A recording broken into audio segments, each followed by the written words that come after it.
What's going on, everybody? Dotodoya here with another Dragon Ball FighterZ video. This time discussing all 8 characters from the first season pass for Dragon Ball FighterZ. Of course, if you don't want anything spoiled for you, be sure to click off of the video now. So if you've been around my channel for a long time, you probably remember a video where I covered some leaks going over the 8 characters in the game. At the time, they were just leaks with a little bit of evidence backing them up, but now this 8 character list pretty much cements that these characters are in fact in the game. Unless, of course, they threw that list in there to throw us all off, but I highly doubt they would do that. The 8 characters contained in this list were Broly and Bardock, Fuse Zamasu and Vegito Blue, Base Goku and Base Vegeta, and finally Android 17 and Cooler.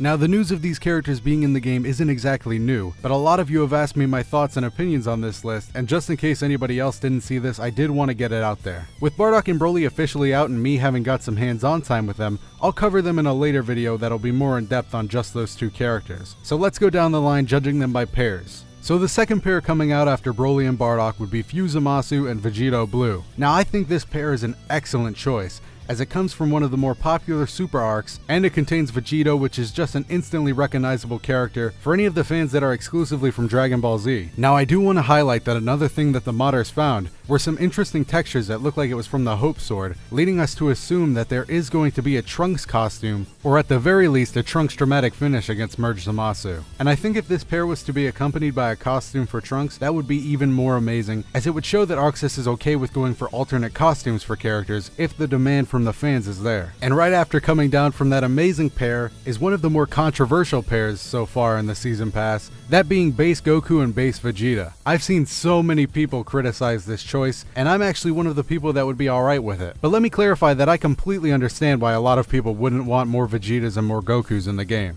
Besides, I'm one of the people that actually wants to see Raditz in this game, so what do I know anyway? As far as why I'm okay with Base Goku and Base Vegeta being introduced as a pair into Dragon Ball FighterZ, it's actually because I like what both of their characters do during their respective arcs. I think there's definitely more than enough material there for a company like ArcSys to make interesting and unique characters out of them. But again, I understand that making them interesting mechanically isn't going to take away from the fact that they look like Goku and Vegeta. But for me, that's okay as long as we get to see Goku's Spirit Bomb, his Kaioken attack, accompanied by some of the more interesting things Vegeta does as well. Along with this, I would also like to see a dramatic intro where they both take their iconic poses, and a dramatic finish in which we get to see the iconic beam clash that really defines Dragon Ball Z for a lot of people. If we can get all of that within these 2 characters, then I know a lot of people will come around to these 2 being added, but it still won't really lessen the blow for the people just coming into Dragon Ball FighterZ from fighting games. And then we have the last pair, which is actually pretty interesting, that being Android 17 from the Tournament of Power and Cooler. Now, originally I said that I don't really see these 2 being a pair because it doesn't make any sense canonically, but somebody on the subreddit did point out that these 2 are technically brothers of characters, so it could be the Brothers Pack. I have no idea if they were just making a joke, but it does make a little bit of sense, at least more than what I thought previously, that being nothing. And I'm actually totally okay with this pair. I've always thought Cooler was a very cool villain aesthetically.